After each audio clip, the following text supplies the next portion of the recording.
Assalamualaikum Bung Amin, apa kabar? Sudah lama nggak traktir makan sabu-sabu di restoran Jepang. Terbalik bang, saya yang host ya. Iya. Bang, Gimana? Bang Hatta Taliwang ini kan pernah menjadi sekretaris istrinya Jenderal Abdul Haris Nasution. Siap.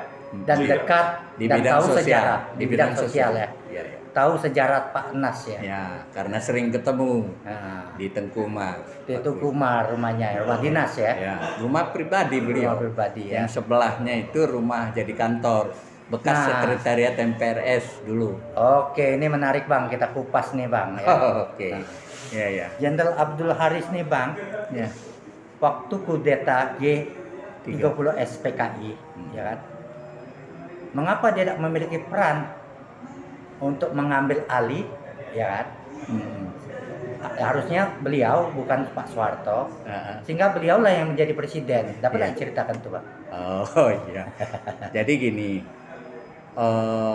kalau kita baca dari sejarah perubahan tahun 65 itu secara cermat, Pak Nas itu orang di belakang layar Pak Harto. Jadi ya boleh dibilang semacam sutradara juga barangkali ya, karena jauh senioritasnya. Pak Nas itu ketika bintang 4 jadi KSAD itu Pak Harto masih kolonel dan panglima di Ponorogo. Jadi jauh senioritasnya. Walaupun umur hanya selisih 3 tahun lebih tua Pak Nas, tetapi pangkatnya agak berjarak. Nah, waktu peristiwa itu terjadi G30 SPKI. Iya, G30 SPKI, Pak Nas itu posisinya kepala staf angkatan bersenjata yang KSAB merangkap Menko Hankam Kasrap istilahnya. Tidak punya garis komando. Nggak ada punya garis komando secara tentara operasional ya, hanya staf ya. Itu Pak Harto memegang komando, paling tidak modal awalnya Pangkostrat waktu itu. Lalu tidak lama kemudian jadi KSAD, jadi dan seterusnya gitu. Jadi yang pegang posisi di tentara itu banyak dipegang oleh Pak Harto sampai jadi Kopkantip dan sebagainya gitu. Jadi beliaulah yang menguasai lapangan. Jadi wajar ya. Wajar Pak Nas itu ya enggak, walaupun senior kan, tapi kalau nggak punya pasukan kan repot. Gitu. Nah kemudian Bang, bahwa yang kita baca, bahwa yang mencetus ide gagasan Dewi Fungsi ABRI ini katanya Pak Nas. Oke. Coba Bang Hatta klarifikasi nih untuk meluruskan ini, benar nggak ini? Oh iya. Jadi itu berawal dari pidato Pak Nas yang berjudul Jalan Tengah. Jalan Tengah. Di tahun 1958 di Akabri Magelang. Beliau menyampaikan pidato Jalan Tengah itu diinspirasi oleh keadaan keinginan dari sebagian internal AD maupun tokoh politik ingin agar Indonesia itu seperti negara lain yang tahun-tahun itu musim kudeta. Jadi terjadi kudeta di Afrika, terjadi kudeta juga di Asia, di Amerika Latin. Pokoknya zaman itu musim kudeta militer. Jadi ada orang yang ngipas-ngipas norong Pak Nas lah gitu ya. Nah, Pak Nas sendiri mengambil sikap kita jangan mengikuti pola itu, karena kalau sekali kudeta ada kudeta berikutnya. Jadi itulah politik jalan tengah itu maksudnya, kalau saya tafsirkan secara operasional, Pak Nas itu menginginkan TNI itu ikut dalam politik negara. Nah, implementasinya kira-kira ya duduk di MPR saja, nggak usah ikut cawe-cawe yang lain. Utusan golongan. Ya, dalam utusan golongan menurut sistem UUD 45 yang asli ya. Nah, jadi hanya posisi ABRI itu hanya di dalam forum majelis. Ya, di majelis saja. Bukan di Dewan Perwakilan. Ya, paling tidak Panglima TNI-nya lah yang duduk di MPR itu untuk mengawal negara sekaligus memberi inspirasi kalau ada masalah-masalah kenegaraan gitu. Jadi bukan politik praktis. Bukan di salah lini Bang ya. Ya, nah Pak Harto mengimplementasikan dengan konsep kekaryaan itu akhirnya ya bisa jadi menteri, bisa jadi gubernur, bupati dan sebagainya. Dikaryakan. Ya, dikaryakan dan sebagainya itu sampai ke BUMN dan lain-lain itu. Nah, barangkali pertimbangan Pak Harto waktu itu dalam konteks konsolidasi kekuasaan setelah era yang begitu menegangkan. Jadi mungkin Pak Harto ingin solid kekuasaan menggunakan itu gitu. Dan itu terbukti bertahan sampai 32 tahun dengan konsep dufungsi ala Pak Harto. Jadi ABRI itu menjadi alat kekuasaan. Alat kekuasaan. Salah tafsir dari pidatonya Jenderal Abdul Haris Jalan ya, bisa dianggap begitu, bisa juga dengan kepentingan politik praktis lah ya, agar padahal tujuannya untuk memperkokoh fungsi-fungsi kenegaraan. Ya, kalau Pak Nas itu dalam konsep kenegaraan yang saya tangkap itu ingin ya janganlah TNI itu terlalu dikandangkan, tapi juga jangan juga terlalu operasional sekali gitu. Cukup di tengah saja. Nah, cara operasional di tengah itu ya ikut ngawal-ngawal politik negara lah.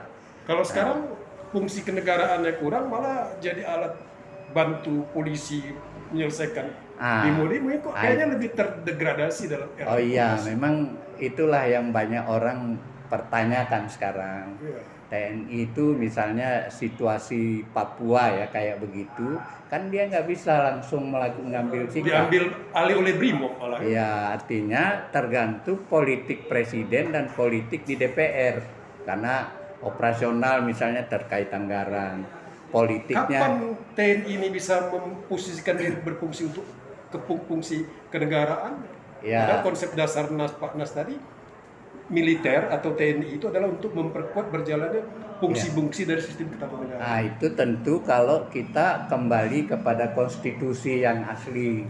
Kalau jadi karena itu Pak Nas seperti ya, kalau kembali ke konstitusi asli kan ada ruang bagi TNI untuk aktif misalnya di MPR gitu.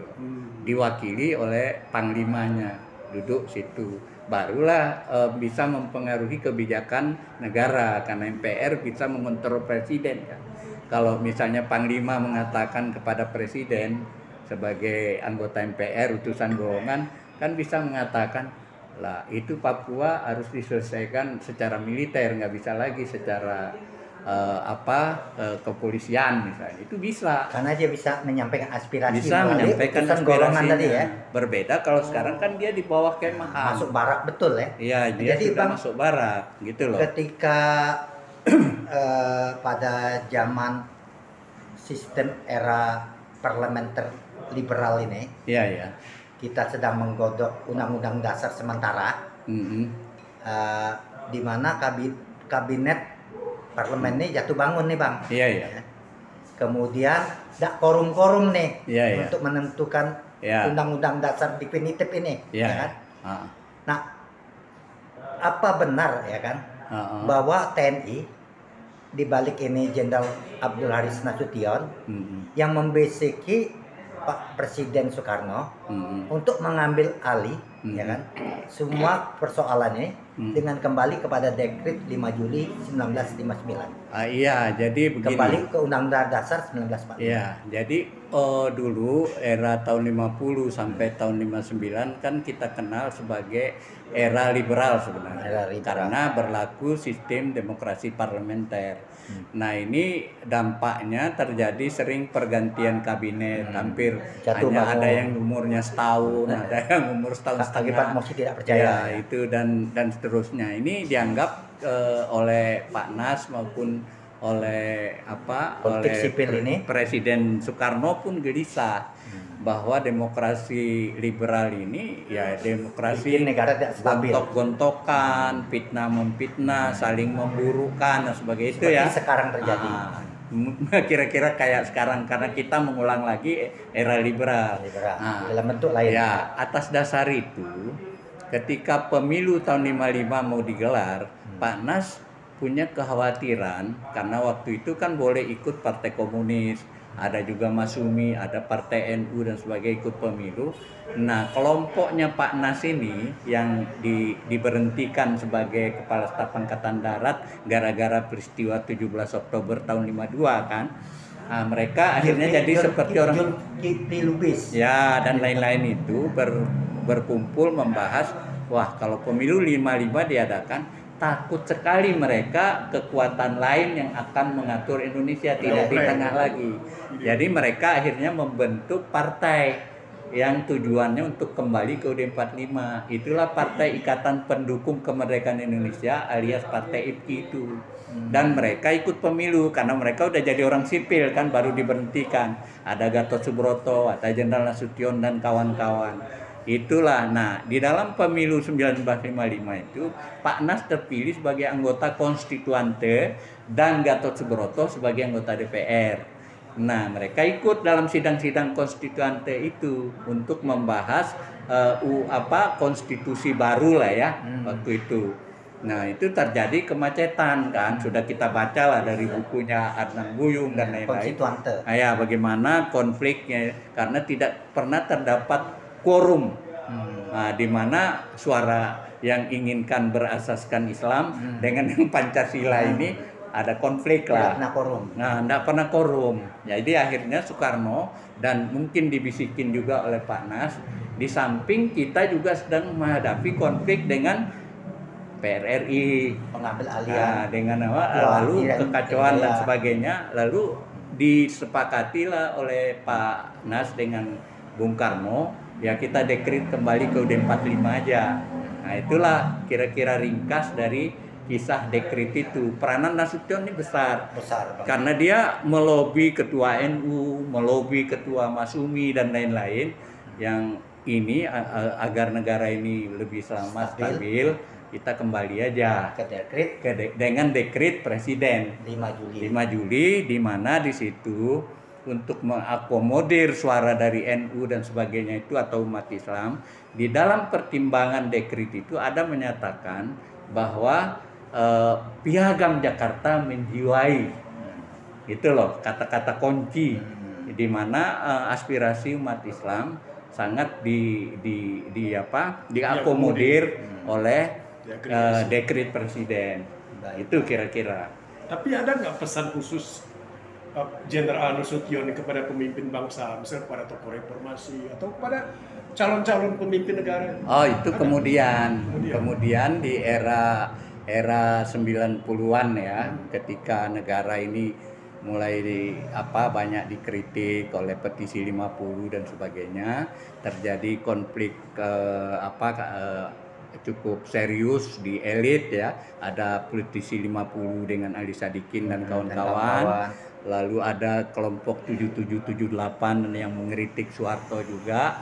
Nah, jadi akhirnya diam-diam di era 95, 96 barangkali itu Prabowo waktu jadi Pangkostrat itu suka datang. Bahkan dia sejak pangkat letnan atau letkol itu dia sudah sering ketemu Pak Nas.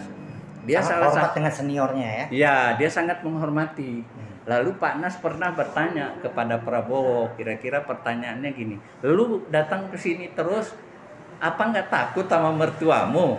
Kan tahu saya sedang diapain kan, kira-kira gitu. Nah, kata Prabowo, ya saya sih yang penting saya menghormati senior-senior semua. Saya nggak terlalu pedulilah apa yang terjadi, tapi saya yang penting, saya sebenarnya ingin senior-senior saya ini kira-kira rukun lah, gitu loh, itu pesannya, kira-kira gitu. Dan akhirnya pada suatu hari ketika menjelang reformasi atau sedang berlangsung reformasi, orang bertanya, wartawan nanya ke Pak Nas, kira-kira gimana Pak, siapa kira-kira pemimpin ke depan yang menurut Pak Nas akan bisa mengatasi keadaan ini? Spontan ya Pak Nas bilang ya mungkin Prabowo sama Amin Rais. Waktu itu sebelum reformasi. statement dari Jenderal Abdul Haris. Iya, pernyataan Pak Nas ketika menjawab wartawan itu.